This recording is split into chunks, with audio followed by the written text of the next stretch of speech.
Hello, darling. I am so happy that you are here with me. I have a special video for you today. Today I am talking about 5 tried and tested luxury habits.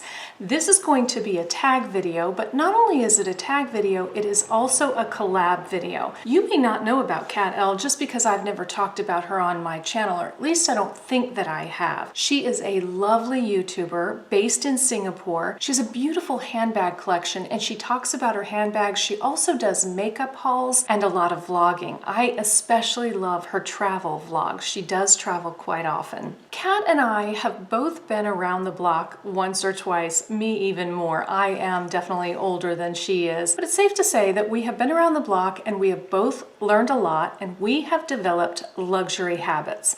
Today I'm going to discuss my 5 luxury habits, and when you are through with this video, please go and watch Kat's video. I will have it linked below and see what her luxury habits are. For my part, I do purchase luxury clothing in addition to handbags, and some of these tips will relate to clothing. And then, of course, I have handbag tips on this list too. So let's get to number 1. My first tip in buying expensive items, clothing items in particular, is I always try to make sure that the buttons match the piece. This makes the piece a lot more versatile. If you have a red jacket that has black buttons, you almost have to wear that jacket with black. But if it has red buttons, you can wear that jacket with anything. You can wear it with the black, but you can also wear it with navy, brown, gray, just about anything, because the buttons are not making any decisions for you. I do have an example for you. This is an Armani green jacket. I haven't worn it yet. The only reason for that is because I've been going through a move and I have been so focused on getting everything together. Here it is. You see it's a green jacket and it has green buttons. If this jacket had black buttons or brown buttons or something else, I probably would not have purchased it. Especially with a color like green, I certainly want it to be versatile, but it would be true if it were black, brown, navy, or gray. I really like the buttons to match. This is an example of a not so luxury. This is Lily Silk. It's nice, but not super luxury. And Lily Silk has some things where the buttons match and some where they don't. This one doesn't matter as much because it has this placard over it, but if you'll see, the buttons do match. In a jacket or in a blouse, it'll look like buttons that have been dyed to match or that perfectly match. Sometimes it's just covered buttons. They take the fabric from the piece and cover a button so that it does match exactly. This is not to say that I wouldn't get something that had metallic buttons or metallic trim. It's just that I want it to be more subtle. This is true with handbags too. When it has metal, a lot of times I want it to be a little more subtle so that it can match more things. Here's an example of a Chanel jacket, and it does have silver. But you'll notice the string that you tie through is all the same color. They didn't go, they didn't put black or something on there. There are these grommets in silver, but they're pretty subdued, making this a very versatile jacket. And here's a tip for you.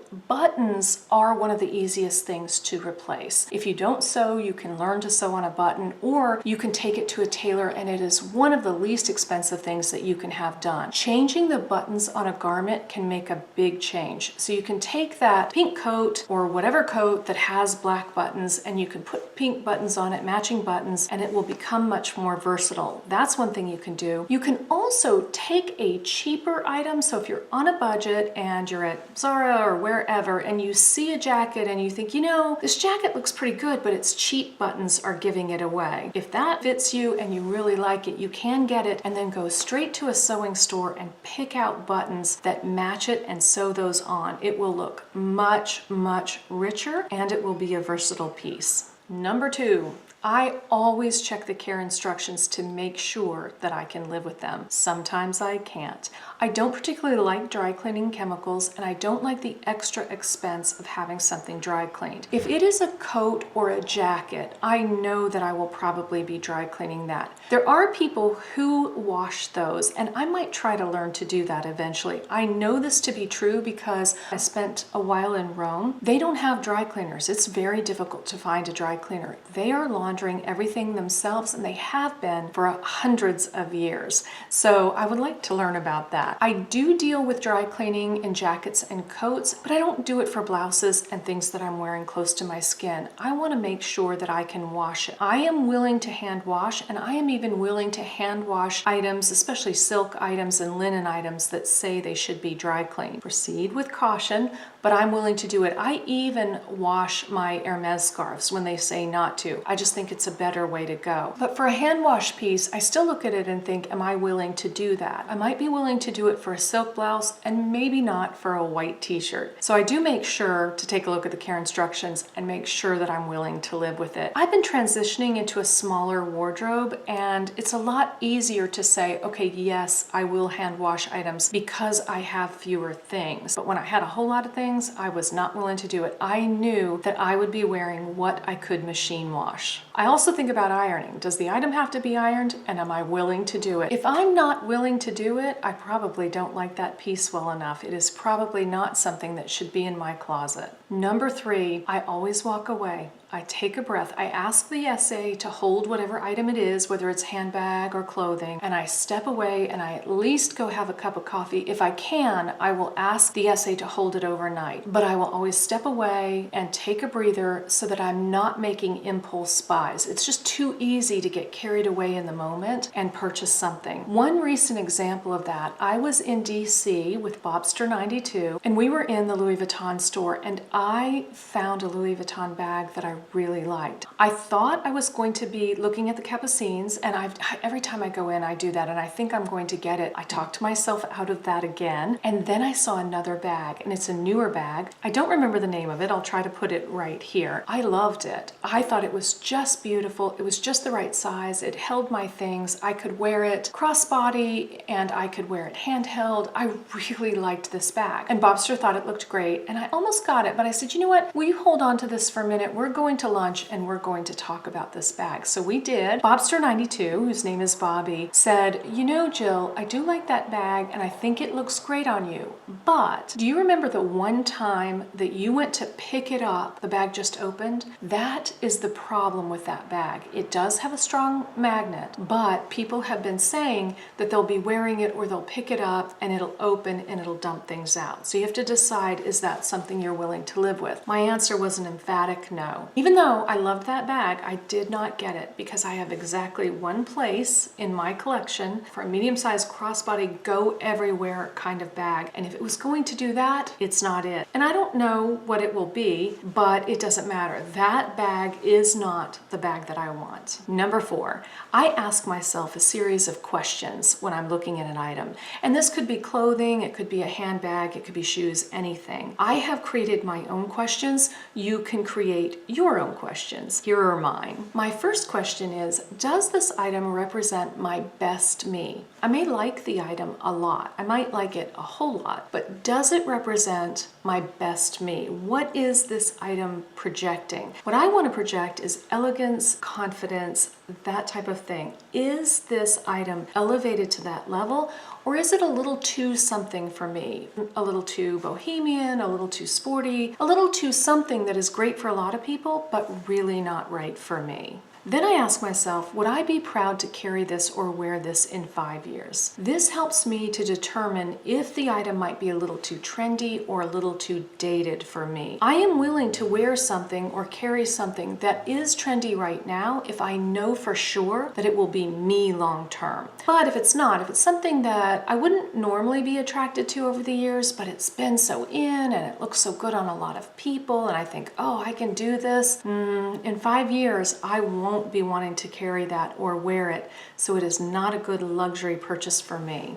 Does it duplicate something I already have in my collection? At one point, I had 30 black skirts. Now, some were a little different than others, but that's a lot of duplication. That doesn't do me any good. We all have those things that we tend to buy over and over, and then we have blind spots where we don't fill in with what we need. I now think in terms of what purpose does this item serve, put it sort of in a category, and then see if another purchase is just duplicating that. Because if it is, it's not a achieving its goal, which is to fill out my wardrobe, fill out my collection, and give me a wardrobe that suits me in any situation. If I have 8 white shirts, for example, or 10 black crossbody bags, that's not going to help anything at all. Can I wear this with just about everything in my closet? We're sitting here right now, can I think of at least 3 to 5 items that I can wear it with? I need to be able to wear that with everything in my closet. The other thing that's akin to this, that's related to this, is I think, do I need to purchase something to go with this? If I need to purchase something to go with it, I don't want it. It is not helping me. And if I can't think of a lot of things that it goes with in my closet, I don't want it either. I'm trying to enhance what I have, not start down some other path. And the final question I ask myself is, when do I think this item will be discounted? I really like the Celine 16 in medium, and they have this medium gray color that I just think is gorgeous. That bag does go on sale, so I'm going to hold out and kind of see where I am with it in a bit. And sometimes as I'm waiting, I find something I like better anyway. Number 5, and I'm looking to you to tell me if this is just me or if you know what I'm talking about. I don't get that second item. A lot of times when I go into a store, I find one thing that I absolutely love. I love it, it's perfect, it is absolutely me. And then I take that item and I start looking around for the second item because I'm thinking, well, to make this trip worthwhile or to make this worthwhile, or I don't know what is going on in my head, that I need that second item. I want to find that second item. Inevitably, that first wonderful item is the one that I keep, and the second item is something I end up letting go later. I want to have that feeling, that first item feeling 100% of the time. I want every single piece to be, oh my gosh, I just absolutely love this. Even if it means I only purchase one thing, or even if it means I don't purchase anything. I don't purchase anything for a long time. It's that feeling that I want to have about every item when I look into my closet. Let me know if that connects with you at all or if that is just me. Kat L and I will both be tagging people. Here are the people that I am tagging. Autumn Beckman, Bobster 92, YotaStyle, Be Fabulous With Me Irene, Cassie Thorpe, A Heated Mess, Oxana LV, LVCoffeeLver, Lily LV, Chicprofessor, Colourful Noir, Lux Purse Love, Sabrina Shekofteh, Madaam MStyle Icon, MStyle. Those are the people I would love to see do this tag. If I didn't tag you and you want to do it, please do. I tag you as well. Now it's time to go watch Kat L's video and find out what her 5 tried and tested luxury habits are. That's where I'm going right now. Before you go, please do subscribe if you haven't already. I'd love to see you here again. Until next time.